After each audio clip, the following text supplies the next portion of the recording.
Welcome to the BXG podcast, where pop culture and nerd culture meet at the nexus of the universe and are melded as seamlessly as HBO and Game of Thrones spin-offs.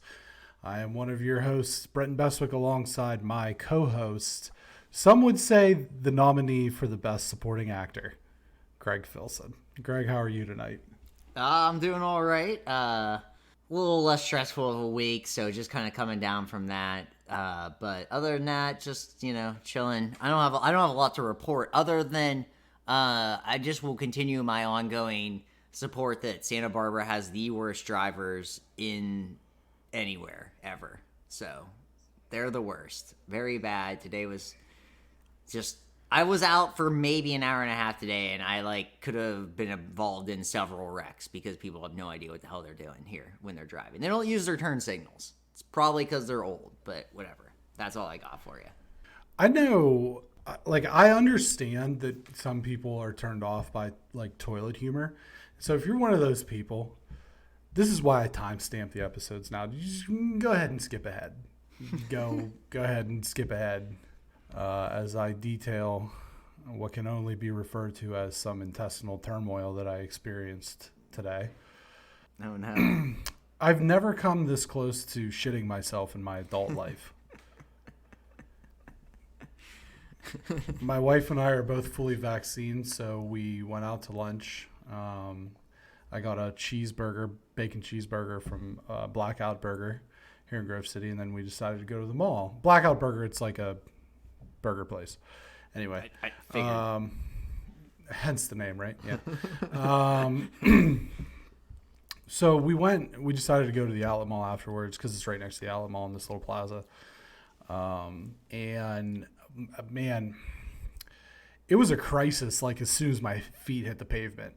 And I try not to go to the bathroom in public places. Yeah, me right? too. But sometimes these things are unavoidable. And I had to stop a few times on the transit from the vehicle to the nearest restroom to just kind of reassess the situation. Sure. And then once I finally did make it to the toilet, eruption is what comes to mind. No. That's the word. Maybe I should have skipped ahead. Yeah. So. Yeah, definitely. R.I.P. Eddie Van Halen on that, by the way. Yeah, there you go. Eruption. Right. Way to bring it back around.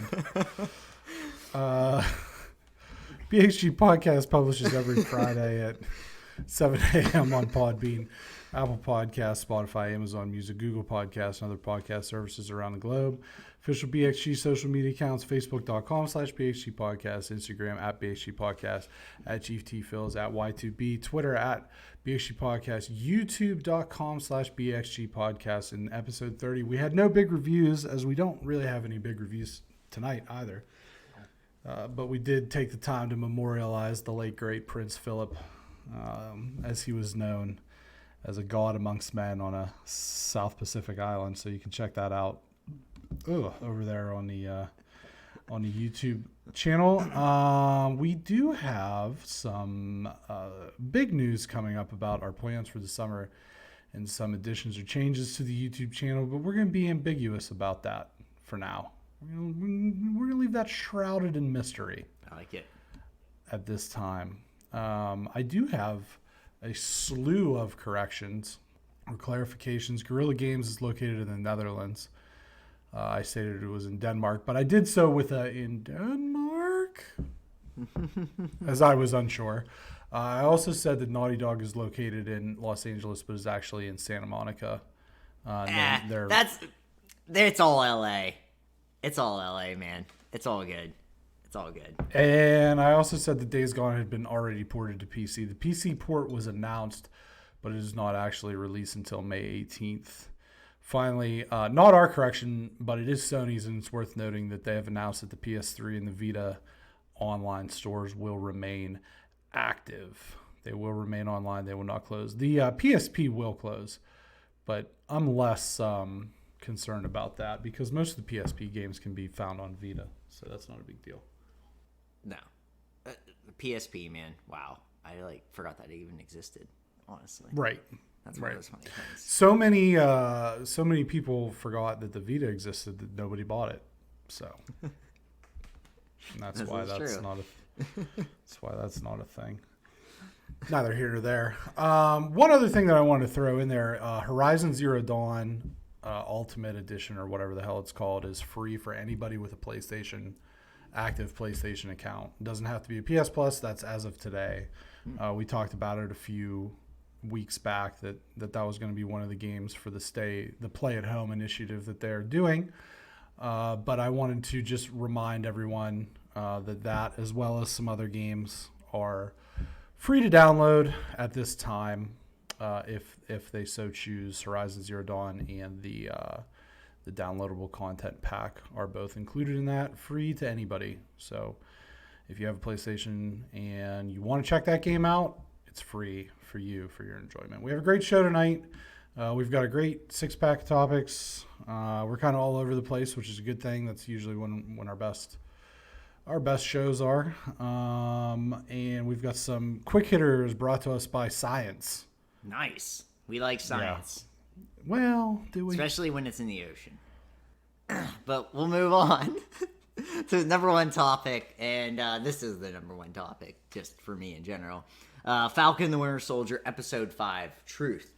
In the penultimate episode of Falcon the Winter Soldier, we pump the brakes on the hunt for Karli and get some exposition of characters as well as blindside cameo. The episode begins with a solid brawl between Bucky, Sam, and John Walker, with the former snapping the latter's arm and removing the shield and giving it back to Sam. Walker, having murdered an unarmed man with the shield, is stripped of the title Captain America and discharged from service. He is visited by our big cameo appearance, Julia Louis-Dreyfus, who plays Contessa Valentina Allegra de Fontaine. What a great name, too. Contacts John and tells him to wait for her call. Sam visits Isaiah once again, and we get the full story behind Black Captain America and why Isaiah thinks Sam should not take up the shield. Meanwhile, Bucky and the Dora Milaje track Zemo to Sokovia, where he is taken into custody and whisked away to the raft to finish his sentence, presumably ending his story arc for now. Sam returns home to fix the boat and wait for news about Karli. Bucky joins him and gives him a mysterious box that is a favor from the Wakandans. The two fix the boat and the relationship, and we get a fun montage of Sam training with the shield. The episode ends with the Flag Smasher disrupting the GRC meeting in New York. We also get our first credit scene of the season as John Walker has taken up trash sculpting and is seen making a new shield out of whatever he has laying around the garage. I thought that was really funny. Yes. It wasn't supposed to be funny, but to me it was funny. I laughed, actually. It was very much like I'm going to take my ball and go home. Yes. Sort of thing that just was, it was just funny to me. I mean, U.S. agent. I don't know why it was, U.S. agent, right? Which is the comic book canon version of John Walker, which I suppose is that I was actually thinking about this today. We talk a lot about, this is canon for the comics, or this is canon for Star Wars, or this is canon in DC, but there might be some people out there who do not know what canon means. So do you want to just explain that real quick? Sure. Canon just means it's actually true to the original storyline. It may not fit exactly what the storylines are, because comic book storylines, if you actually dig deep, are pretty gnarly and would actually be not even probably good to adapt. But it just means that this sort of thing happens in the comic book or happens in the text. If it's based off a book or something. It's like the one true story. It's the one true story. So yeah, when we say something's canon, the good example is Walker turning into another Captain America that is actually called U.S. Agent. In the comic book, it's because Steve Rogers takes back Captain America. And so he's kind of irritated by that and takes it on that end. But this is just a different way of getting to it. And I think this was a good way to do it too, because he's really upset and, So a further example of that would be in the Star Wars universe, where before Disney had purchased it, there was a huge line of novels that were authorized by George Lucas as being canon to the original trilogy and then subsequently the prequels. But when Disney bought that, they basically wiped out all those. They now call those the legends. They're now what basically amounts to fan fiction. Right. You know what I mean? Yeah. They're not part of the story going forward, because there's actually like a whole different story about like Han and Leia's kids and stuff like that, which they obviously didn't adapt to the to the sequel movie. So that's what canon is. It's everything that it compromises the true story of whatever. So you can call them, there's almost like canon in the MCU. There's like MCU canon, and then there's actual Marvel Comics canon. And there's like multiple universes and all that. It's crazy, but that's, what it is. Right, Anything that's not quote unquote canon is basically fan fiction. But back to the episode. This was good. There wasn't, outside of the big fight at the beginning, there wasn't a whole lot of action per se, but I think that this was kind of like the calm before the storm of what the last episode is going to be. Is going to be a big brawl for the better part of the episode, I would imagine. This kind of just pumped the brakes, and it really gave us helped contextualize Sam and Bucky's relationship to a point where they are, whatever they say, friends. They don't say friends from work, because that's like the Hulk and Thor thing, but it's basically coworkers or whatever it is that they say. But other than that, I mean, like you said, we got the big cameo from Julia Louis-Dreyfus, which of course we were way off, as we always are. Yeah. But, and there's something that kind of goes with that later that might have assisted us. I think the big emotional piece, though, was Isaiah and his whole story. Yeah. What'd you think about that? I mean, I'm glad we went back to that. I wasn't sure if we would or not, So I'm glad we went back to that, because it addresses something that, is in the comic books, and is also, it's in the comic books from I think from the 70s or something, and it's still relatable, oddly and not really good relatable now. I mean, it's crazy how that is. Yeah. And so to get that storyline, and for him to, tell Sam, I don't think you should do this. You gotta, there's this certain part of it. And Sam really had to think about it and really, he's always been should I take the shield? Should I take the shield? But I think what came through to him is I think he looked at it as I can change what this shield means, and not what it was. And I think that's why, he's comfortable taking it on. Plus, we got that sweet montage. We got some really good montages in this. The boat fixing montage was incredible. Mm-hmm. I was like, this could have been the entire episode. There's those two just fixing things, and Bucky coming over and just using his arm to do stuff for him. It was so great. Yeah. But yeah, no, I thought that scene was really good. Look, this was an episode that, that first fight scene was awesome. I think it might have been my favorite fight scene in any of these things so far with the TV shows. I just thought it was a lot of fun. But did kind of more grounded in the reality of, the world around us. And, sometimes when you watch these superhero movies, it's so far away from the world that you can just lose yourself, which is good in some ways. But this one was more of hey, this is still the real life of people, and things still actually matter, Yeah, I thought I think that Sam is going to bridge what the Flag Smashers are trying to prove or whatever with what Captain America can be. I think that's kind of part of his motivation. We kind of saw that in the last episode where he basically told Carly, I know what you're doing, and I don't necessarily disagree with you. I just disagree with how you're going about it. Right. And his way of maybe trying to convey that same message is by taking up the shield. Now, I will say it was kind of interesting that it was making the rounds today. I don't know if you saw this, that they said that there could be multiple seasons of Falcon and the Winter Soldier in Loki, less likely for WandaVision.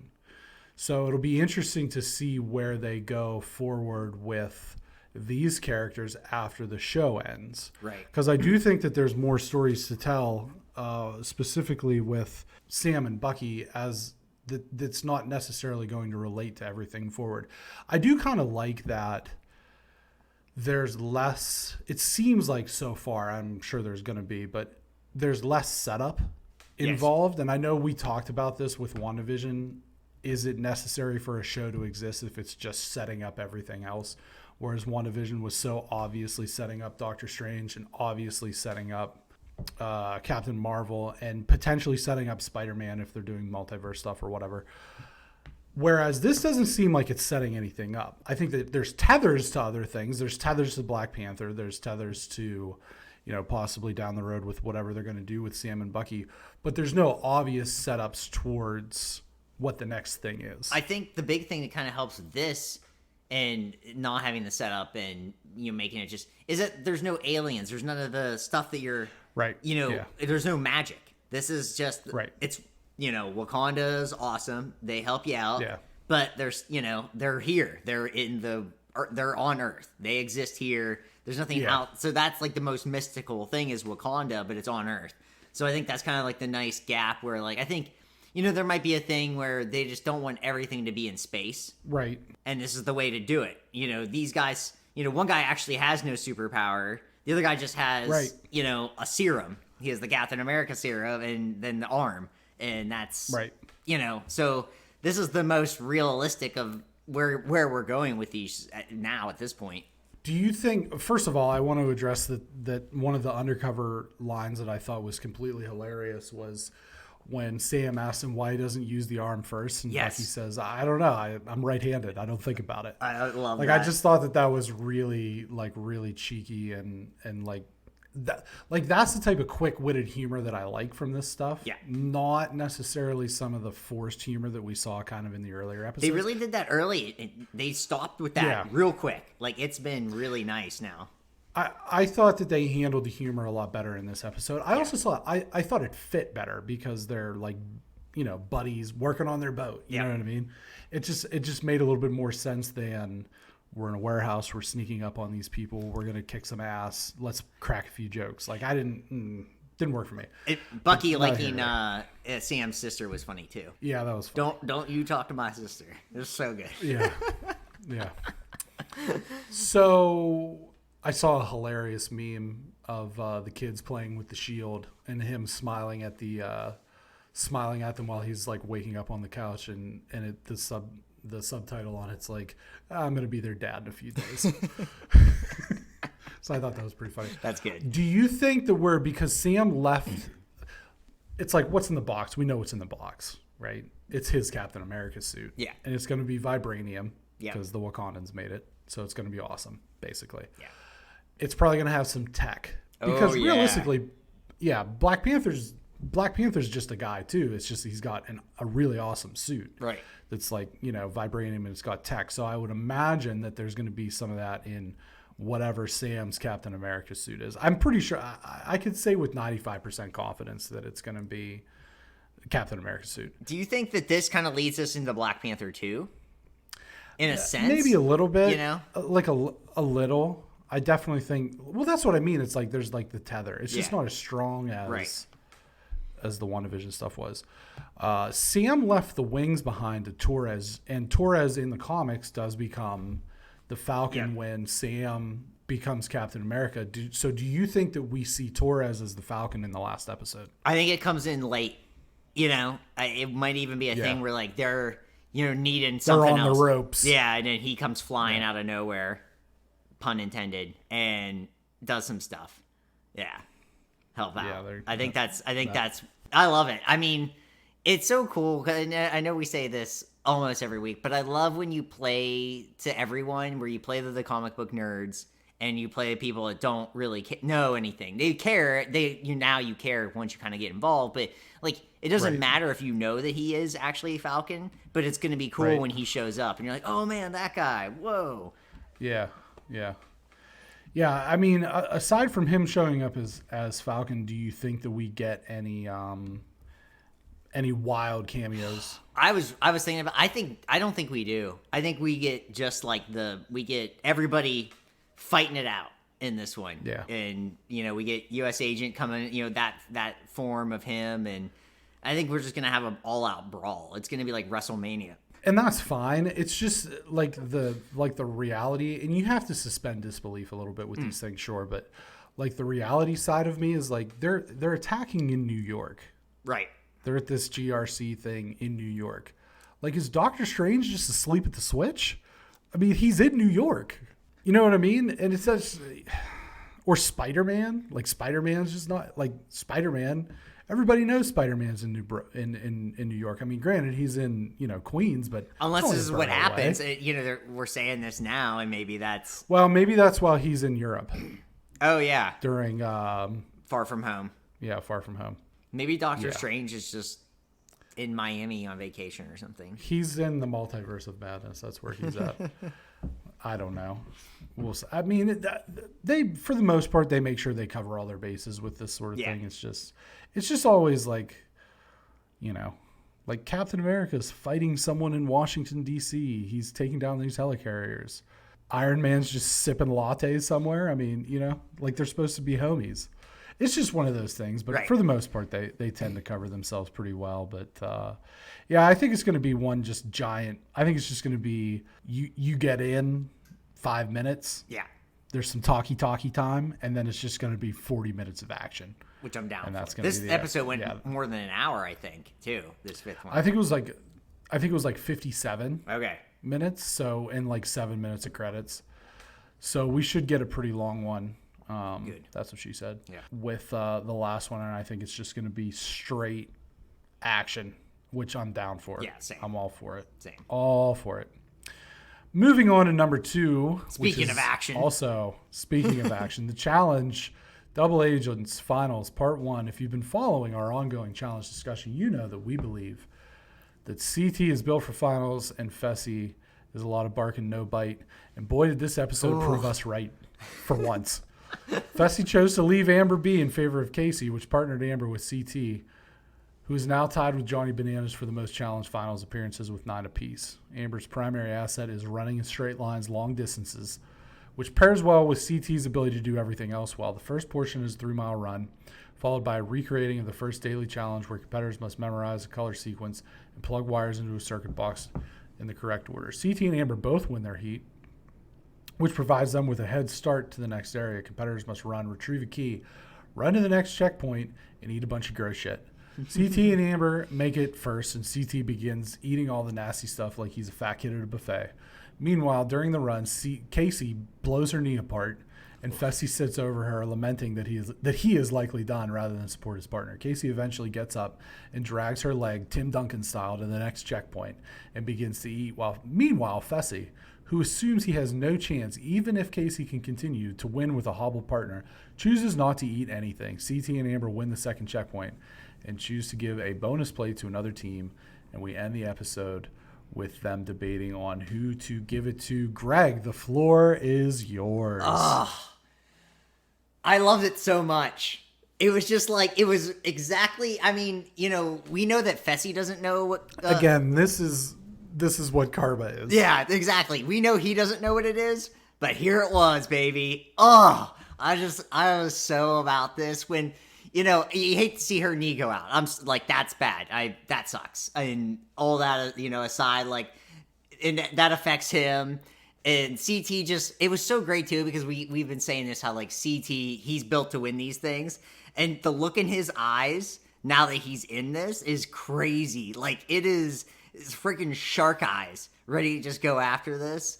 And then when Fessy just decided not to eat and everybody's making fun of him, like Leroy calls him a pussy. It's just like, man, this was so harsh. And it's just like, this is exactly it. Like there's certain people built to win. And I just mean in not just this challenge thing, but just in life. And there's certain people that aren't. He is not built to win things. It just isn't. And I don't care where this is going. He doesn't have it in him. He doesn't have, when I think of, there's 2 people I think of with killer instinct in sports, and it's Jordan and it's Kobe. That literal, right. Like, we're either winning this because of me or we're losing it because of me, but it's because I'm the one doing it. And, right. CT has that killer instinct. CT, and it rubs off because Amber was like all about it. Once she's like, I'm with CT, I'm going to bust my ass, even though I'm not that strong. I mean, she won this challenge that she had no business winning. And right. At the end here, and it was just great. And just to see Fessy just look like that, it was just, he's a big dude, but he's the smallest guy in the room. I mean, he's in the corner, just sipping a drink, watching everybody else like party. Cause this guy, it was so great. I loved it so much, and I'm glad we get a part 2 because I just want to see him like squirm even more. First of all, when Fessy and CT were wrestling over the cylinder thing that had the color combinations on it for the first checkpoint, and it cuts to CT in the confessional, and he says, "These kids, like you said, you can see it in his eyes." Yeah. He was like, "These kids don't know. I'm going to show them what a lion is." I was So like, great. "Whoa." He's like 15 years older than Fessy too, and he just threw him around like a rag doll. It was incredible. Well, here's the other thing is that this is like low key karma for Casey too, and like you said, it sucks that she blew her knee out, but she orchestrated this whole thing so that Fessy could steal her going into the final and leave Leroy. Her and Leroy won 5 challenges, so I'm bummed for her that she injured herself. You never want to see anybody get hurt, but at the same time, sorry not sorry. Right, exactly. You know what I mean? Because this is definitely it's karma on both ends. It was worked. the karma gods like, oh, you made it easy on us. You put both of you together. Yeah. And here we go. We don't even have to try that hard. No, it was lightning only had to strike once there. Yep. Yeah. So we're left on a cliffhanger. Who are they going to give the plate to? If they give it to anybody other than Cam and Corey, they're morons. Right. Yeah. Don't give it to Cam. Don't give it to Fessy and Casey. She's got one leg. Yeah. You know what I mean? And and I've said this from the time that she got her gold skull. Nani's just not built for finals. No, she isn't. And I feel bad for Leroy because of that. This is a 2-horse race. This is a 2-team race. Yeah. It's Cam and Corey and CT and Amber. And it's just, can they continue to work well as a team? I saw in the preview there's some kayaking involved, which is always a bit dicey, especially when there's like weight involved, and CT likely weighs 2 of Amber. Yeah, that seems pretty accurate. Probably more so. Yeah. Maybe, yeah. Because she looks, I mean, she's probably tall, a buck she's 10. pretty slender. She's probably a buck 10. I'm going to say, well, I would say that she's probably 125 pounds because she's kind of tall. Yeah, I guess she is tall. And I bet you CT's easy 250. Sure. He's got to be. Because he's like 6'4". Yeah, I always forget how tall he is. He's a tall dude. Yeah, he's a very large man. I'm excited for this, for CT to win number 4. Mm-hmm. I'll be shocked if any other team wins this. Yeah, me too. But like I said, the only other team that has a shot in my eyes is Corey and Cam. And I did say at the beginning that this felt like it maybe was Corey's year to break through, because he's been slowly getting closer and closer with the finals and everything like that. So I wouldn't necessarily be surprised if Corey and Cam pulled it out, because I think as far as being a competitor goes, Cam's certainly superior to Amber. If it continues to just be a running thing, though, CT and Amber are in great shape. Yeah. Great shape. Yeah, she's fast. I mean, you can just tell by looking at her that she's fast when she's going. And she's built like a cross-country runner. Right, yeah. She's built like I am. It's just like one of those things where you're just like, there's certain people that can Except tall. Well, yeah. I mean, I'm probably the same height as she is. I'm just saying, like, we're probably both about the same height. But, no, it's just... and then if it's drag-out things, CT's going to win any of those when it's like mono and mono, so... Right. I mean, this is what we've been kind of rooting for all along anyhow, CT and Leroy is our secret favorite, but, Right. Yeah, the only thing that could potentially derail CT and Amber is if Amber has to solve a math problem. Yeah, then things get real dicey in a hurry. Yeah. Yeah, they get dicey in a hurry. Yeah. So, but otherwise, I just finished episode 3 of All Stars. Oh, yeah. Have you started it yet? I've not started it yet. I'm just gonna binge it when I can. Okay. All right. It's maybe we'll do like a season review or something. Yeah, we'll do something like that. All right, here we go. Oh boy, Game of Thrones, which celebrated its 10th anniversary this past week, was trending on Twitter after fans at large replied to a "Winter is Coming" tweet asking for HBO to remake season 8. We at the BXG feel it is time to talk a little bit about Game of Thrones, as now there are six current prequel spin-offs in various stages of development at HBO. The first that is definitely happening is The House of Dragon, which is set 300 years before the events of Game of Thrones. Other in development, Dunk and Egg, based on Martin's short stories, The Hedge Knight, Nymeria, which revolves around the warrior queen at the seat of House of Martell.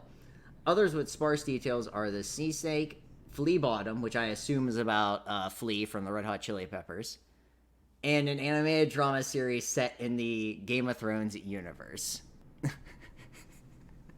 Now, I watched the show, but you're all in. You've read the books, you watched the show. Yeah. We need to talk about Game of Thrones for various reasons. Yeah. Number one, they're not gonna remake the 8th season. No, that's insane. Stop. That's number one. That doesn't mean that they shouldn't, because it sucked. Yes, it did. That's number two.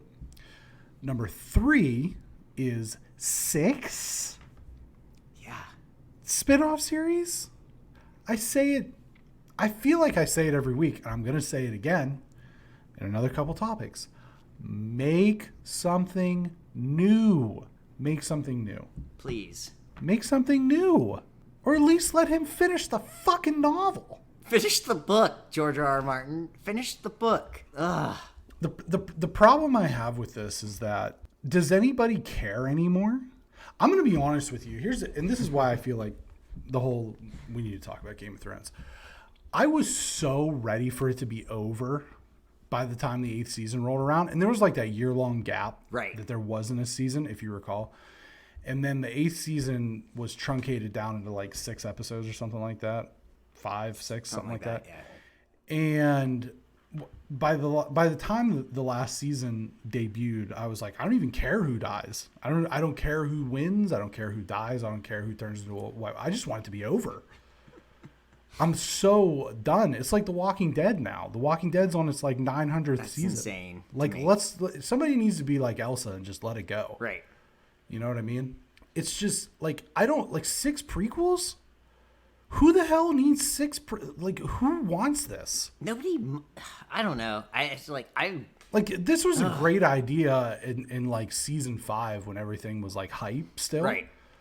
But now we're 10 years out. We're 10 years out from season 1 debut. That was the anniversary this past week. 10 years since season 1 debuted. We're 2-3 years out from the last season. I don't want this anymore. No. I don't don't get me wrong. Game of Thrones was awesome because it was something that was unlike anything we had ever seen on television before. That's why it was so huge, right? It was sprawling and massive, and characters that you loved and could die at any moment. No one was safe until everybody kind of found out that some people were safe. It just was epic. You know what I mean? It was epic in every way until it just got to be too much. And I just do not give a shit about this show anymore. Right. I don't give it. Like, I'm still like, if he ever finishes the novel, which who knows? COVID, who knows? You know what I mean? There's no guarantees on that. He signed a 5-year deal with HBO to develop all this crap instead of finishing his novels, because there's 2 left. I just don't know at this point that 6. It's kind of like it's like the Sons of Anarchy thing, where it was like, all right, Sons of Anarchy, we're going to spin off into this show. And, you know, I think some people like the Mayans MC show, but it's not, the popularity is nowhere near what Sons of Anarchy was. I think the reason why Breaking Bad works so well, Better Call Saul works so well as a spinoff from Breaking Bad, is because those 2 shows are nothing alike. Right. Oh, yeah. You know what I mean? There's just an essence of it, but nothing. Right. There's some tethers here or there, but the show in general are very different. You know what I mean? I just don't think the whole spinoff thing is a good idea. And I just feel like at some point when you try so hard to, bleed all the blood from this stone, half these things aren't even going to come out. No. At least half are not going to come out. I wouldn't be surprised if the first one, The House of Dragon, comes, nobody gives a shit, and they cancel the rest of them. I would not be surprised at that at all. I kind of hope that's what happens, actually, if I'm being real. I kind of hope that that's what happens, because I just don't care about this anymore. Like I said, it's the whole Walking Dead thing. Somebody posted on Facebook, they're like, "Oh man, the Walking Dead season finale was awesome," and somebody responded like, "That's still a thing." Right. How is that still a thing? I remember, I watched the first 6 seasons, I think, and I was like, that's enough. Try doing it. I watched the first 2. I was like, that's enough. That's enough. Yeah, you really could have done that Yeah. too. Yeah, it's just so all over the place. I don't. It really is just what you said. Somebody needs to just make new ideas, but people are lazy, and I don't know what it is. That's why Game of Thrones worked so well in the first place, was because it was like nothing we had ever seen before on television. Right. We've seen things like that, Lord of the Rings, obviously, on the big screen, but never in television had we ever seen anything that massive, that epic, that whatever, gory, violent, sex, horses, dragons, all of it. You know what I mean? Right. We'd never seen anything like that, and so it was awesome. But now it's just like, who is making these decisions? It's people who don't know what the deal with film and television are. Same thing that we talked about last week. When you have people who aren't filmmakers making the decisions about film, that's when you get terrible films. When you have people who don't know, who aren't gamers making video game decisions, you get sequels and remakes and blah blah blah blah blah. You don't get new ideas. And this is the same damn thing. It's just make something new. Please, that's all we want. Something new. Maybe that's our new tagline. Make something new. It might be, because guess what? It's going to pop up again later. Yep. It sure is. In any case, Game of Thrones, I don't know if there's a release date on any of these things. The only one that, like I said, is for sure happening is the House of Dragon. It takes place 300 years before the events of the original Game of Thrones series. It should be... I mean, am I going to watch it? Probably. I'm sitting here bitching and complaining, but I'm still probably going to watch it. And I'm still probably going to bitch and complain about it. Yeah. So, it's content. Take my money. Take my money. Take my money. Number 4. Believe it or not, it is Oscar weekend. I'm going to go with or not. The 93rd Academy Awards are being held this weekend at Union Station in Los Angeles. Unlike other award shows this year, there will be no acceptance speeches made on Zoom with the winner in a hoodie. We're looking at you, Jason Sudeikis. The producers pressed the nominees to attend in person with appropriate safety precautions in place. There will be a hub for nominees in London, and as of last week, about a dozen remote satellite hookups. Some material will be pre-taped. Every nominee has spent 45 minutes with producers. While it was a weird year for movies to be released, watched, and judged, we are going to take our stab at some of the awards and, of course, keep tally, and maybe the loser will have to do something stupid, certainly. Yes. Yeah, we didn't do that for the Grammys. You didn't have to do anything dumb, maybe but I did for the... Yeah, maybe we'll double or nothing. If I'm wrong on this, I'll double up. We'll figure out something. Yeah, I don't know. I'll drink a liter of blood or something. No. Nobody wants that. No, nobody wants to see that. So yeah, I don't know. Yeah. But we're going to do what? Best director, best picture, best director, best actor, best actress, supporting, and visual effects. You only put visual effects in there because you want to say Tenet. That's right. Let's keep it a bean. That's exactly what that is. All right, I have the. We're both going to say Tenet for that, so I'm just going to cut that. Right, I know, but we just had to mention Tenet because it should have been nominated for Best Picture. In the interest of time, I have the list up.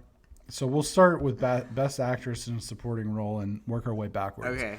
Not because we think that women are less important, but because that is the order that the article goes in. Right. There we go.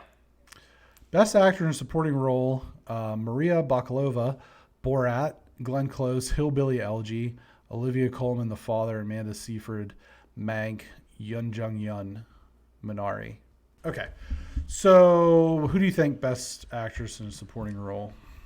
I was like, I think it's going to be something that'll annoy me. We tried watching Mank the other day, and that What's movie... that about? It's this Jewish, screenplay or writer, and it's very much JD's way of describing it, I think, was the best. It was very, masturbatory. It was just look how great this is, and it's bad, man. It's so boring. We got maybe it's English Patient. It's 45 minutes in, sex in a bathtub. That doesn't work. But yeah, I think it's gonna be Amanda Seyfried just because I think Mank's gonna win way more awards than it should. I have this weird I think this is gonna be like a mankness that'll just be gross over it, and then like So yeah, I just for whatever reason I think she's gonna win. I think Mank's gonna like have a big night. It got the most nominees, and so now I'm like, I think Maria should win because she's great in that movie. I mean, she is literally not the star, but the star of the movie, and. Yeah. Right. So Rudy Giuliani's the star. Well, yeah, that's right. That's true. That is true. He is incredible in that movie. Oh my god, it's just so bad. I'm gonna say her as well, just because I don't think that Maria Bakalova will win, and I just. She didn't win. She didn't win the Golden Globe. She was nominated, but she did not. No, she lost to. I thought she did. Rosamund Pike, I Care a Lot, which that movie's really good too. I Care a Lot, but not nominated. Okay. I'm gonna be straight up front with you. I haven't seen the only one of these movies I've seen is Trial of Chicago 7. So well, it's hard to watch everything because everybody's like, oh, you can stream, but they still like some of them are like $25, and do I really want to do that? And if I'm not in a theater, the one that I really want to watch and I just haven't gotten to it yet is The Sound of Metal. Oh yeah. Dude, that's awesome. But anyway, so I'm also saying Amanda Seyfried. Best Actor in Supporting Role, Sacha Baron Cohen, Trial of Chicago 7, Daniel Kaluuya, Judas and the Black Messiah, Leslie Odom Jr., One Night in Miami, Paul Raci, Sound of Metal, Lakeith Stanfield, Judas and the Black Messiah. What do you got? I'm going to go with, this might be a little bit just from my heart, but I actually do think he's going to win. I think I'm going to say Paul Raci for Sound of Metal. When you do see it, you're going to be like, holy cow, when he's there. He's so good in it. I mean, the movie's just incredible. And, we'll get to that, when we get up to there. But it's just, he's like this perfect role fit for him, and he kills it and knocks it completely out of the park. I think he's going to win. I really do. I mean, I think this is a really nice field of people, though. Like, it covers a lot of bases. You get everything in there. This is one of those ones where I'm not going to be upset with who wins. Like, I'm not, whatever. I think this is the two guys from Judas and the Black Messiah is a case of LeBron and Anthony Davis cannibalizing each other's MVP votes. Sure. I'm going to go with Sacha Baron Cohen. I really enjoyed his role in the Trial of the Chicago 7, and it's so different for him. And like, I recommended that movie to my mom, and she watched it. She's like, I didn't even know that was him until you told me that was the Borat guy. I'm like, that's why he's going to win awards. And he did win the Golden Globe, right? Or he got no. Believe so. He won for that, but he didn't win for Borat. That's what that's right. had happened. Yeah. Okay. This is not well designed. Yeah. Yeah. So I'm going to go with Sacha Baron Cohen, right. which brings us to Best Actress in a Leading Role: Viola Davis, Ma Rainey's Black Bottom, Andra Day, The United States vs. Billie Holiday, Vanessa Kirby, Pieces of a Woman, Frances McDormand, Nomadland, Carey Mulligan, Promising Young Woman. Probably going to watch Nomadland tonight or tomorrow, actually. I think Frances McDormand's going to win. I've heard really good things about her. It's not Fargo. It isn't, but she is great in everything. Like, she is one of these people that every time she's in something, she is. I mean, she's not underrated because she gets nominated, but she is someone who's just like, when you think of like the great actresses, she's there. She's in that upper echelon. She's always good in everything. I've heard Carey Mulligan's really good in Promising Young Woman. I really want to see that movie too. The rest of the movies, I'll probably see at some point, but. Of these lists, but those two I'm really excited about. But I think Frances McDormand's gonna win. She's great. She'll probably give a funny speech because she's always a little crazy. I'm gonna go with Viola Davis. Mm-hmm. I have no reasoning. She's probably awesome in that movie. I'm gonna see that at some point. She's great. Yeah, that's literally all I have to say about that. It's just. Almost just so that we have different picks at this point. Best Actor in a Leading Role: Riz Ahmed, Sound of Metal, Bodhi from Rogue One. Yes. Chadwick Boseman, Ma Rainey's Black Bottom, Anthony Hopkins, The Father, Gary Oldman, Mank, Stephen Yuen, Minari. I'm I think Riz Ahmed should win. He's not going to. This is Chadwick Boseman's award, yeah. And I'm not. There's nothing against that. I haven't seen the movie. I'm sure he's awesome in it.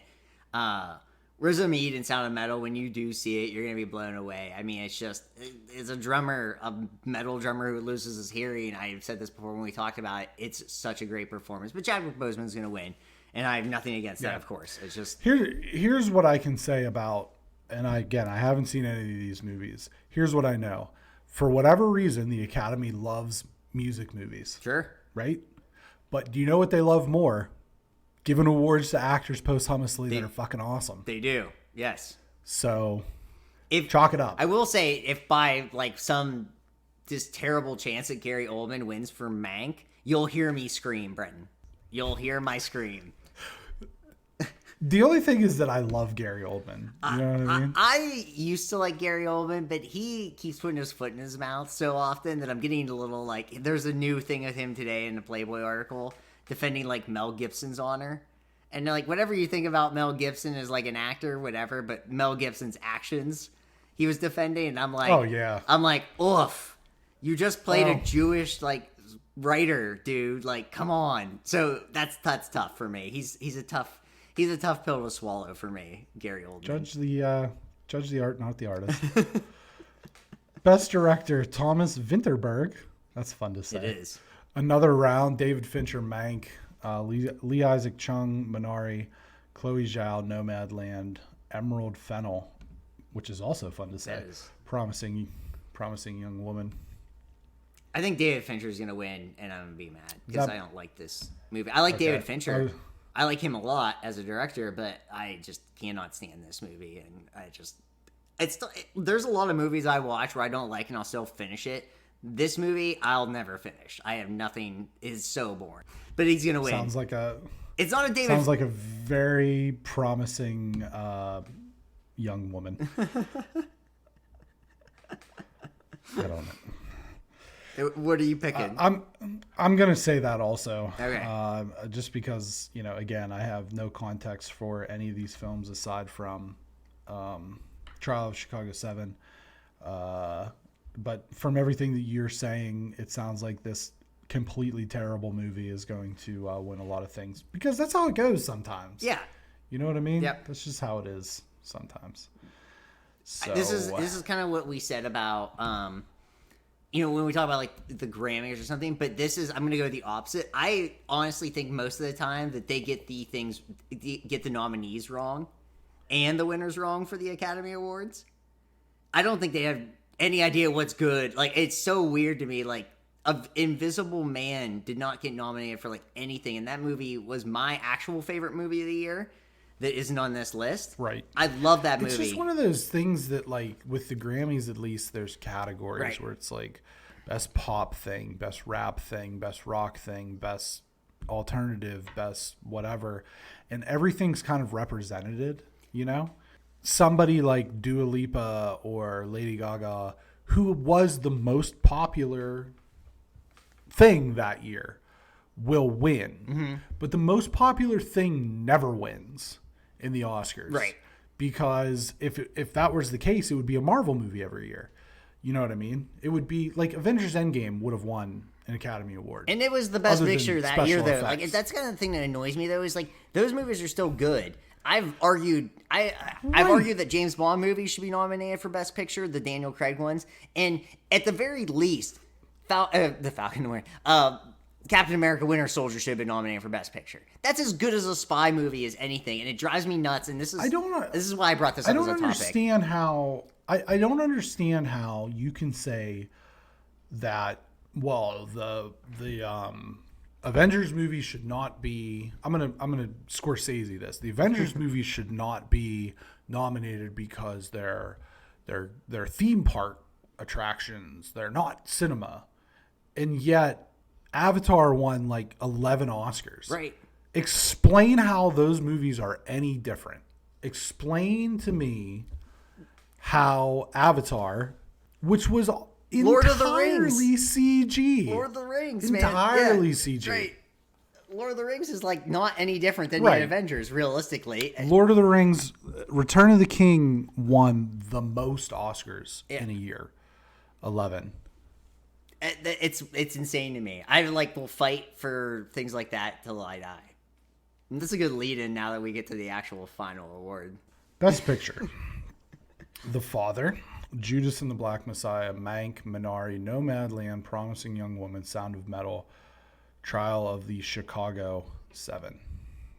I've been hearing just Nomadland is gonna win this, and I'm thinking we're getting a nice big old juicy Clayton Kershaw curveball coming our way, and it's gonna be Mank. I think Mank's gonna win this thing, and I'm just gonna light everything on fire.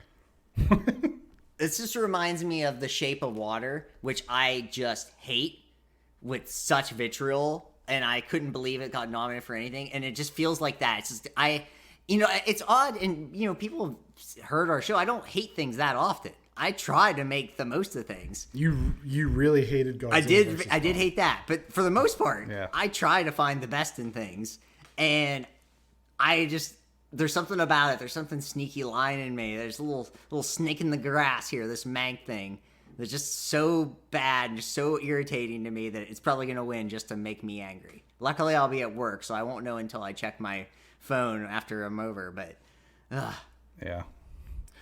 I'm looking at the wrap up here. We have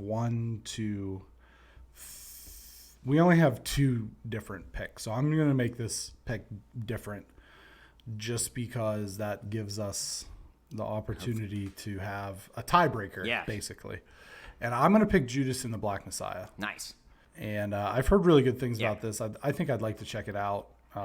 If anything, doing this topic has told me that I would not like Mank and I shouldn't check it out.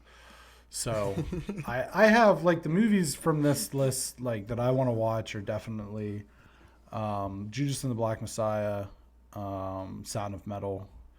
Minari seems awesome too. I don't know anything about it. So I know Stephen Yuen was in The Walking Dead. Yeah. And he seems like a charming lad. So there's our predictions, such as they are, as much as they can be. If we're doing this again, if we want to just do more awards, or just even we can do best sound and best animated short film. Burrow, Genius, Lochi. If anything happens, I love you. Number 5. Opera, yes, people. Well, here's what I want. Yeah. This is what I want to say. Yeah. This is what I want to say before this is that next year, assuming we're still doing this in a year, I'm going to actually try to watch all the movies. Yes. I said to myself last week, I was like, oh man, the Oscars coming up. I should try to watch some of these movies. And then I realized that I had 3 days and I was like, fuck it, I'm not going to watch any of them. And this was just so weird. Last year we saw every movie that got nominated for Best Picture. It was just, it's hard. This sounds weird. It's hard to spend $25 at home. Yeah. But you can you'll pay $40 and see it at a theater. I mean, that's the experience. Right. Yeah. That's just what it is. But next year, for sure. Yeah. I mean, things will be different and whatever. We'll be able to see movies. I'll try. I will give a what I great can. effort next year. Unless there's another Mank. Unless there's Mank 2. All right, moving on to what we were kind of talking about in 2 of our things here. So here we go. Season 1 of Lord of the Rings on Amazon's budget is $435 million, compared to $150 for Falcon and the Winter Soldier, $225 for WandaVision, and $60 million for Season 1 of Game of Thrones, and $120 million for Mandalorian Season 1. That's insane. Make something new. What? I just don't even know. What are we doing here? Nobody gave a shit about the Hobbit movies. No. And they made... Probably because they took a book that's 320 pages long and they made it into 9 hours worth of movie, which was completely unnecessary. Season 1. And probably each episode's going to be an hour long. What the hell? For $435 million, they're probably all going to be 3 hours long. This is insane to me. I can't... When you sent me this... Who wants this? Nobody. What? Why would it? Those movies are really good. Lord of the Rings hasn't been at the height of its popularity since literally we were in high school. Right. I think the third one came out. Well, did you see it with us? Yeah. Return of the King, Yeah. midnight show. Yeah. You, me, Bob Sacamano, Phil. Yep.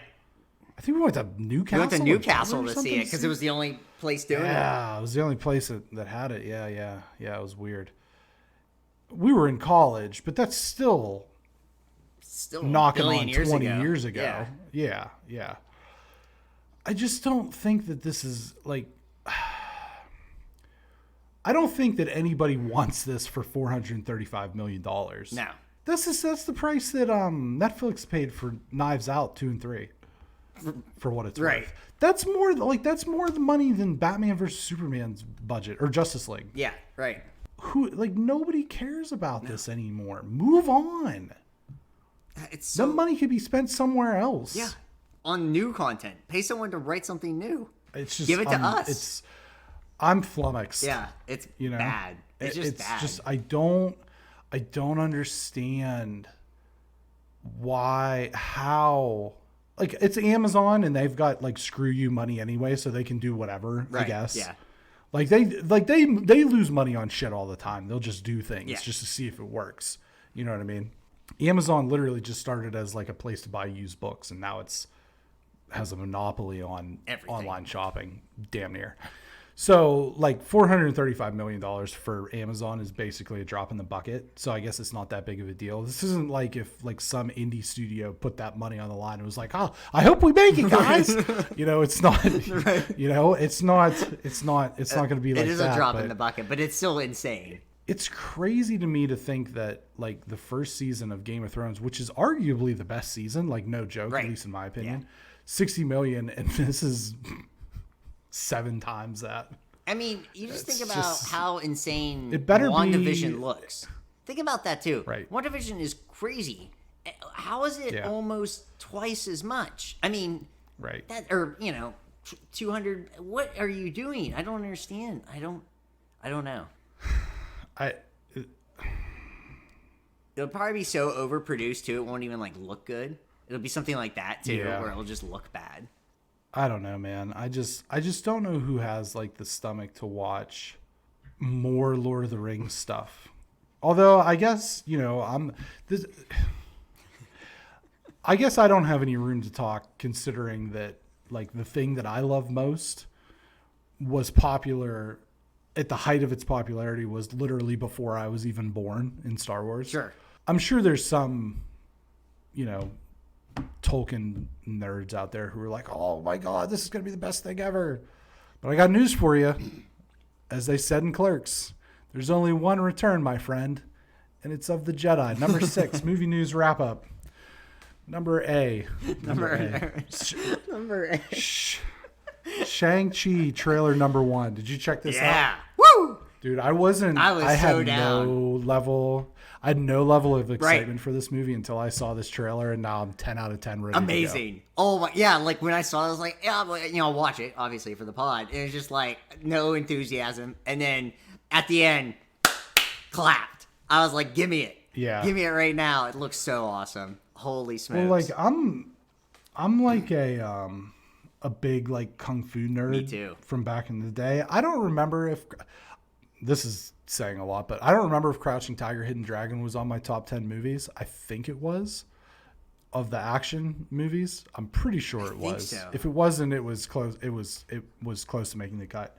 But I like really like old, and I used to like. I've got like boatloads of like these weird Jet Li movies on VHS and shit just lying around. And so this is just totally scratching that itch for me. I was like, what do you think about Awkwafina? I'm a big fan of Awkwafina. And so her being in it was like, I'm watching it and I was like pointing at the screen. I'm like, oh my God, it's Awkwafina. So she's got this nice enough dry humor but she's like also a good actress too. So it's just like one of those things where I think she's going to be that nice bit of like, not too much comedy, like what Marvel kind of sprinkles in nice. She's like a good Marvel like comedy like actress for this world. It'll be just enough. Like even with the scene, like we make a great group or something like a great team. We make a great team. Like that's just a good enough line. And What I like too about this trailer, unlike the next trailer that we're going to talk about, is this isn't, and not that those movies are spoiled, but this didn't spoil anything. I have no idea. I don't really know this series. I don't know anything really about this one. I'm not going to even pretend to say anything. This is like Guardians of the Galaxy to me. I was like, I'm just going to walk into this fresh, ready for fun. I know that this is the true Mandarin. I do know that. Yeah. So we get the true Mandarin, not Trevor. Ben Kingsley from Iron Man 3. This is the true Mandarin and like the whole Ten Rings thing, and that's really cool. You know, I think this just looks super rad. I can't wait to watch it. September 2nd. Yep. I believe is the date on that. Michael Keaton will reprise his role as Batman in the upcoming Flash movie, which will begin filming soon. Awesome. Here's what I'm going to say about this is for all these Restore the Snyderverse people, they better fucking watch this movie. Yep. They better go pay full price for it. Yep. And that's 100%. You want to restore the Snyderverse? Put your money where your mouth is. This is how you do it. This is literally how you do it. You vote with your wallet. Yep. You know what I mean? And it's really cool that Michael Keaton's going to come back and be Batman. But I think that is of limited importance when it comes to if you're out here review bombing other Warner Brothers things like Kong, Godzilla versus Kong, and something else that I saw recently. Stop taking the time to do this, to hashtag restore the Snyderverse on like a Game of Thrones tweet, and go watch this movie. Get out of your basement. And pay full price. Pay full price. Yep. The whole nine. See it twice. See it as many times. Yep. That's the only thing that these people care about. Right. The suits is money. So if you want to restore the Snyderverse, you better go watch this movie. Fast and the Furious 9 trailer. Number 2, also the writer of the film talked about how Fast 9 is the first part of a trilogy that will conclude the Fast franchise story with Fast 11, proving that dead horses can in fact be beaten. This preview was, I mean, I know these movies are crazy. I stopped watching They're insane. I stopped watching after Tokyo Drift, and a lot of people tell me that's like where they. That's when it gets really. That's when it gets good. Yeah. That's when it gets good. Yeah. And I know that Bill Simmons loves these movies. I'm well aware, and as a Bill Simmons guy, but I just have a tough time. I know Gal Gadot is in like the later ones. Maybe I need to check those out just because she's. Yeah, but she phases out. Yeah, she's in. So I'll maybe watch the ones that she's in just because I always want to see her. Yeah. But right. This trailer was the cars use magnets and they fly, and I just don't ask questions. John Cena is Vin Diesel's brother, which is incredible. I love the spray tan that they gave John Cena. Like he's so orange. Yeah, it's so funny. Good. You don't want to ask questions with these movies. I get that. Number 1, is. Actually go back and watch the first Fast and Furious movies and you realize that they're stealing like Discmans and like box TVs. Right. It's hilarious to think about now. But we talked about this and I'm just going to confirm it now. And we have all of our extra episodes planned the whole way through September, but we have our extra episode for October planned. You were the one who coined it. We're going to have Fast and Furious Fall. Yes. In October where we watch and rank all the Fast and Furious movies. We will be doing that. So I'm looking forward to you watching all the ones after Tokyo Drift because they are complete insanity. I mean, is what they at are. least I'll get Gal Gadot. These are movies that take place on Earth. Yes. And are less realistic than movies that take place in space. They're less realistic than the last Marvel movies. Yes. Tony Stark's 100%. Tony Stark's looking at us. He's like, you can't do that. That's not possible.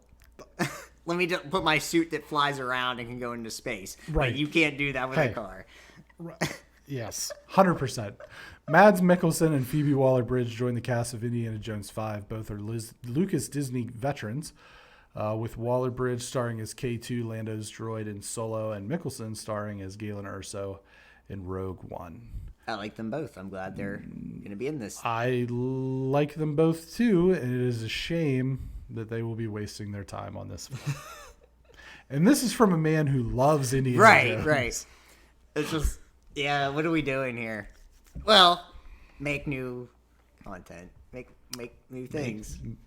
Make something new. Alfred Molina.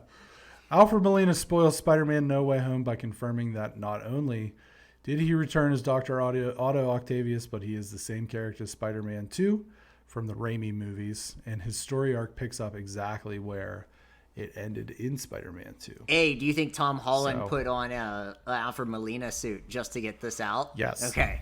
Yes, 100%. And B, I'm pumped. That's my favorite of those. It's fun to think about. It's fun to think about Tom Holland wearing an Alfred It Molina is. suit. Just that image on its own is fun to me. That's like the first thing that popped in my brain. I was like, did Tom Holland put on an Alfred Molina suit just to get the news out because he just couldn't do it anymore? Yeah. And I'm pumped. Yeah, Spider-Man 2 is like Spider-Man 2 is the reason we got the MCU. Right. Like no joke. Right. You know what I mean? Spider-Man 1 a little bit, it's very good, but Spider-Man 2 is like prior to MCU and the Dark Knight trilogy, Spider-Man 2 is the apex superhero movie for sure. Black Panther 2 will be filmed in Georgia despite many corporations pulling out due to recently passed voter suppression laws. Director Ryan Coogler and an op-ed at Deadline promises to continue to fight voter suppression. Got to get them shots. Yeah. That's it. That's really surprising. Yeah, I was very shocked that still went through. Nowhere else. I can't even defend it. Like Georgia has like all these locales, like things that benefit you as making movies, but then it's just like, do I save a couple bucks here, or should I just go somewhere else to film this movie and not deal? You wonder if Disney told them. You wonder if Disney was like, we don't care. There's probably a high level of make that. It. Yeah. More beyond his control, other than like, right. Yeah. It's a bummer. Doctor Strange and the Multiverse of Madness set to wrap filming soon. It is slated to debut early next year. Sweet. I'm excited. Yeah. We'll see how Tom Holland will spoil that one here in the coming weeks and months. Finally, Julia Louis-Dreyfus character Contessa Valentine Allegra de Fontaine was originally slated to... I only put this at the end instead of in the Black Widow. The Falcon and the Winter Soldier part so that I could say her name too. Nice. Awesome. Was originally slated to appear in Black Widow as her big debut, but due to the pushbacks and delays, she debuted, as we stated, in the Falcon and the Winter Soldier. So that's one of those things where we might have gotten that prediction right if we had that information right prior to the. I'm just so pumped that Julia Louis-Dreyfus is in literally my two favorite things: Seinfeld and the Marvel Universe. She seemed very much like she was playing like almost like her character from Veep. Yeah. In the Selena Meyer. Yeah. Have you watched that? I've watched the first two seasons, and I really liked it. It's just one of those things where I really liked it, and then I just kind of fell away from it for whatever reason. Need to catch up on it because it's hilarious. Anytime, and I've watched like straggler episodes. Like I'll be like, oh, it's on, and I'll watch it. And I'm like, that's hilarious. I'm glad I'm watching that. Yeah, that's kind of how I've done Veep as well. But that's the thing is like what I've watched of it is extremely funny. I just for whatever reason can't stick with it. The first two quick hitters are brought to you by science. Yeah. So number one here as we move into the quick hitter segment, scientists have created the first part human, part monkey embryo because the ocean isn't terrifying enough. What the actual fuck? Why? Has no one ever seen The Island of Dr. Moreau? Has nobody checked that film out? Like we don't want to be. We don't need to be Apes, doing. Man. Human see, human do. You know. So gnarly. It's not. It's so not necessary to do this. Right. Why? People are bored. Don't you have? Can't we fix other things? Scientists. Maybe one of them should write a movie. There we go. That's about this, but not doing instead of making it. Yes. Yeah. Well, there we go. That wouldn't really be making anything. That would be because it would be the Island of Dr. Moreau. Yeah, exactly. Man, I just don't think like Nerdist. I get all these the science things and the ocean thing from Nerdist, their Instagram. Yeah, it's just like I have so many questions. The world is terrifying enough. Let's just make it more these things terrifying. are things. Why are these things things? Like, we don't need Monkey Man. No, we don't. Like, are they trying to find the missing link? I just don't understand. It's not necessary. You should see the picture of it, like the mock-up. I don't want to see that. Terrifying. I have an idea in my head, and I don't like the idea of it. It makes me Indeed. sad. The Pentagon confirms recent UAP, unidentified aerial phenomenon footage was filmed by the U.S. Navy.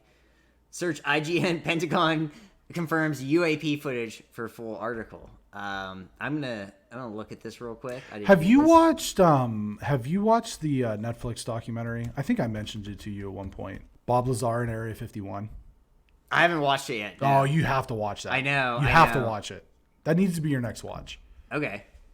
I'll just type this in real quick so I don't forget. If it weren't like a weird documentary, I would say that we should review it, but it's just like a documentary. If you are listening to this and you have not watched, it's on Netflix. It's called Bob Lazar Area 51. Just search for that. Oh, this is weird. Oh, it's true. Oh man, I'm telling you. And like one of the shapes that they describe in the article is like very similar to the I got the Dikembe Mutombo video. Oh, popping commercial. Up. Yeah, great commercial, commercial. but the volume won't go. There we go. It is a great commercial. Phenomenal. Dikembe is blocking stuff. Whoa, this is weird.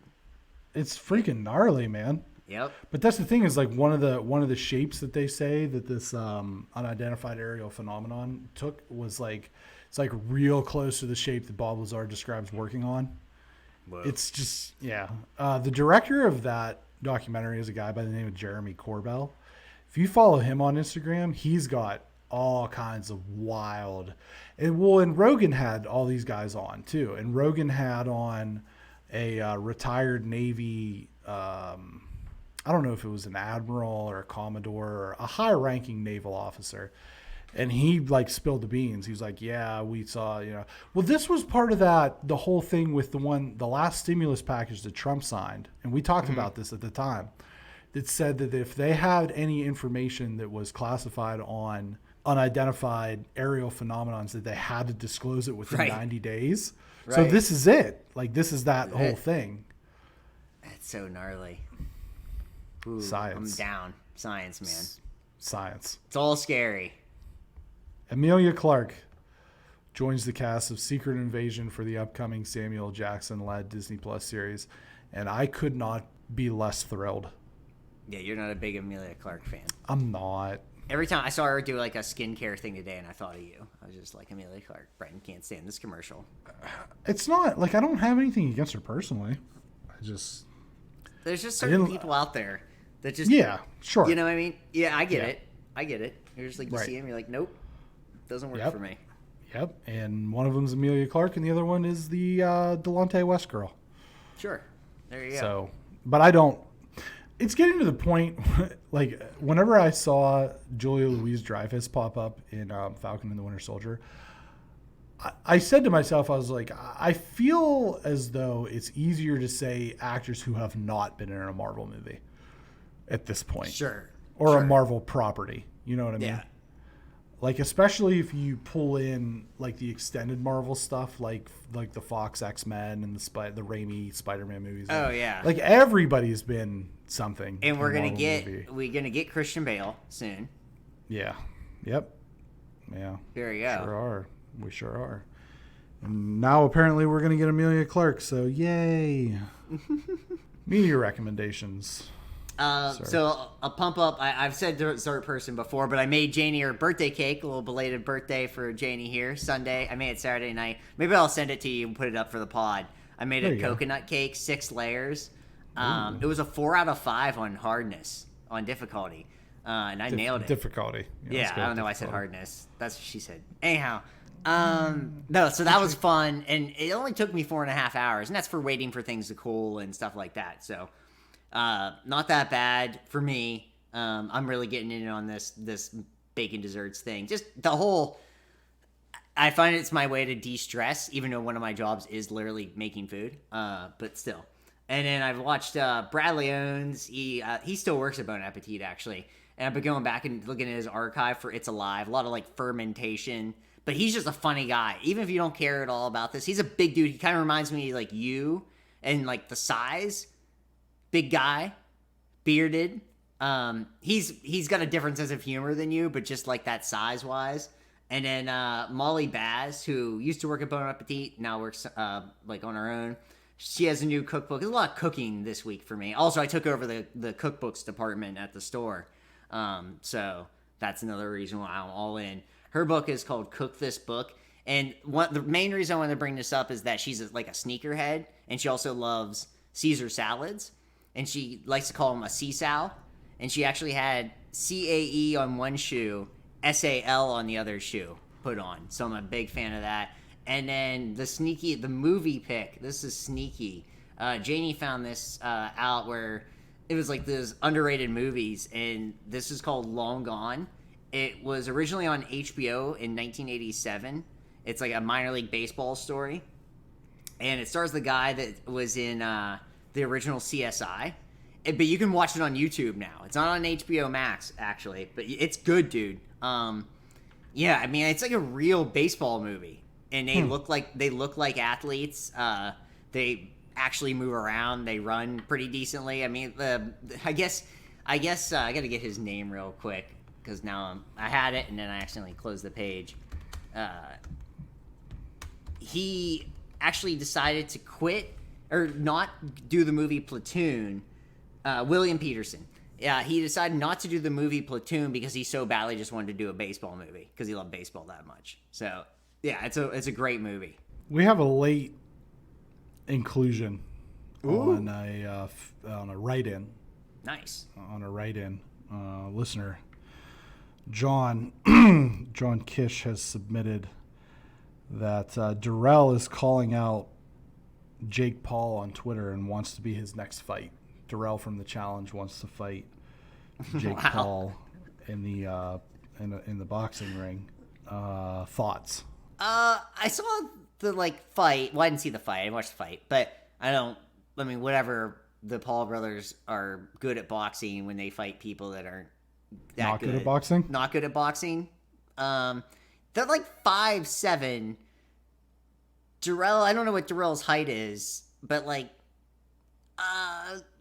Darrell's competitive. I don't know. I'm still not going to pay to watch the Paul. I don't want to ever support the Paul brothers. That's just where I'm at, and I don't take them seriously as boxing. And just someone who's like a boxing purist, right? And even though I know boxing's just full of corruption and stuff like that, this is not taking the sport seriously and makes me kind of disgusted and just whatever. I'm out on the Paul brothers in all ways, shape, or form. Which one's fighting Floyd Mayweather?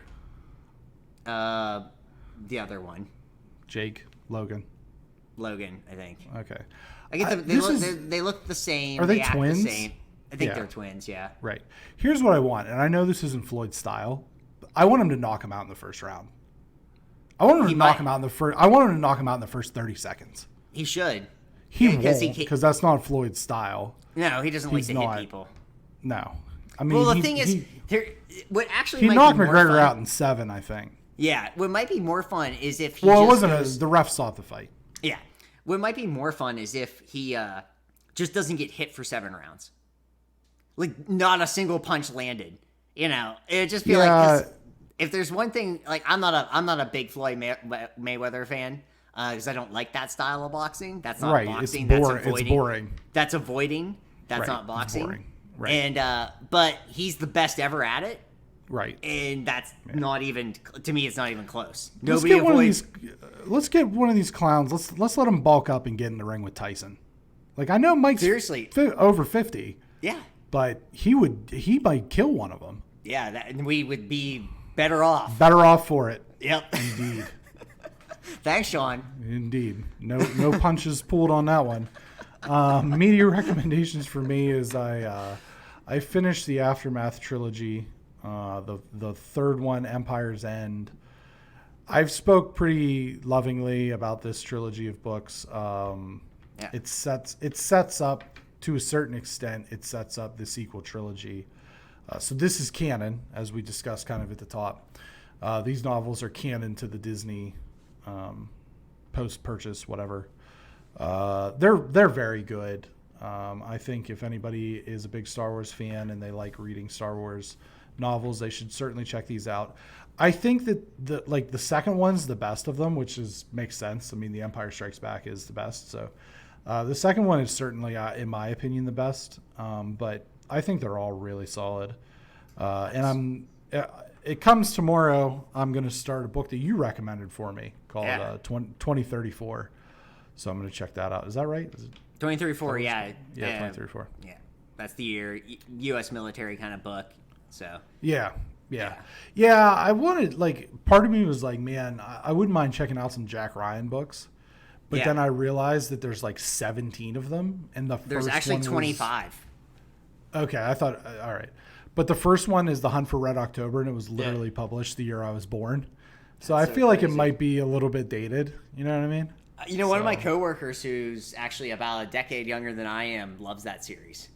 Yeah. It's sort of funny, yeah. That's funny. But I got that, and I got another. I got the one Dan Brown book that I haven't read. And Inferno. Those, Inferno. Those books are fine. They're kind of junk food a little bit. Yeah, I read the Da Vinci Code. I liked it. Yeah, I read the first three. I read Angels and Demons and the Da Vinci Code and The Lost Symbol. The Lost Symbol is not very good. The first two, the Angels and Demons is actually the first book. Right. It was the second movie, but it was the first book. But the Da Vinci Code is very famous, obviously, for probably the wrong reasons. But as far as books go, if you actually read the book, it's not at all what people think, which is funny. Yeah. But I've gotten further into that game, Immortals Phoenix Rising. It's pretty fun. It's just kind of mindless, and I can shut my brain off while I play it. But nice. It's not bad. It's like I said, it's kind of fun. I'm just in a holding pattern. Sure. Till Ratchet and Clank Rift Apart comes out in June. Until that time, I'm just playing whatever I have to play. So there's that. We pushed back. We postponed some things because of just some things going on in both of our personal lives.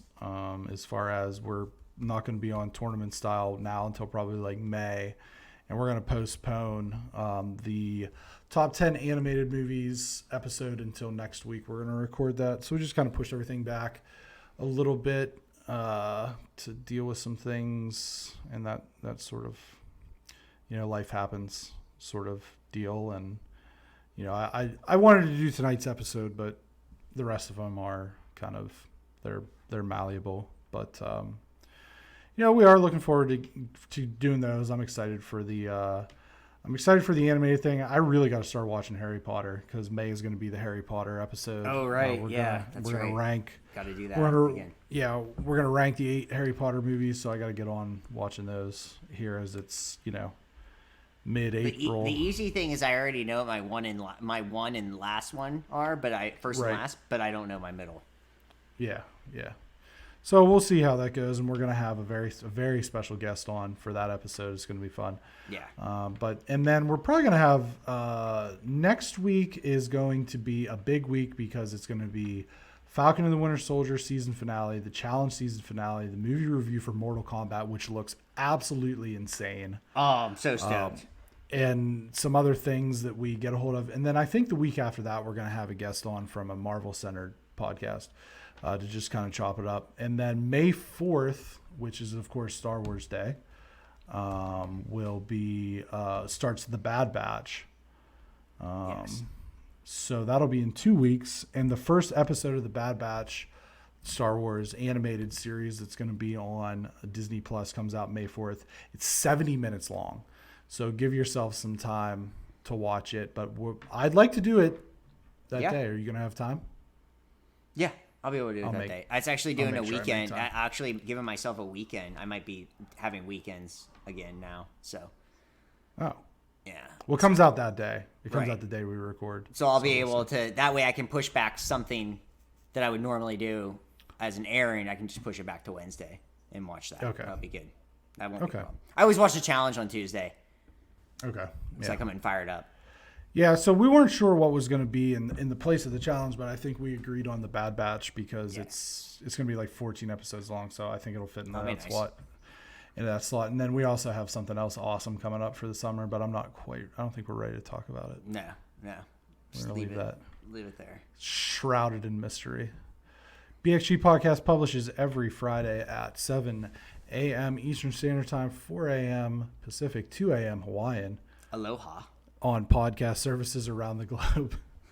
Podbean, Apple Podcasts, Google Podcasts, Spotify, etc. Social media accounts, Instagram at BXG Podcast, at GTFills, at Y2B, Twitter at GTT,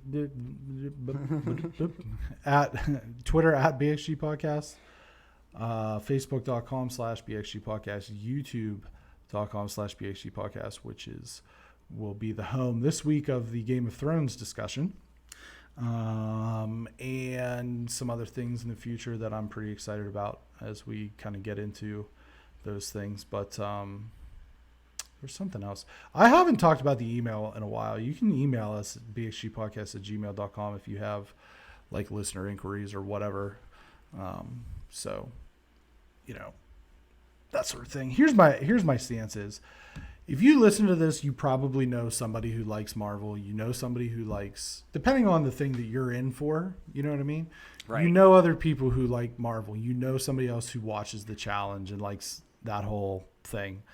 You know people who like Star Wars. You know people who want to listen to us bitch about how nothing is new ever. What's old is new and new is old and all that stuff.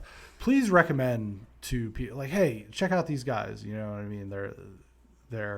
They give good, honest opinions about movies and TV and music and all this video games and stuff. I would be shocked too if somebody was new, you introduced them if they didn't like it. Because I'm not saying this just because we host this show, but there's not a lot of shows out there that cover the bases that we cover. This episode, right, I think, was a really good example of that. Yeah, we're all over the place, and some people might think that that's a good thing. Some people might think it's a bad thing. I know people who are like, well, I don't watch The Challenge, so, well, that's why I've started time-stamping things. Right. I am catering to the audience, so make sure you recommend and tell somebody and try to give us a shot, because we have a lot of fun, and as much fun as it is, we are also trying to grow the audience. So right. Share and recommend, review, rate, all that fun stuff. And tell your friends, tell your families. Tell your mothers. To make something new. Just make anything that's new. Make something new. Please. That's all we're asking. And listen to the unmistakable essence of the BXG Podcast. Take care, friends. Bye. Thanks for listening.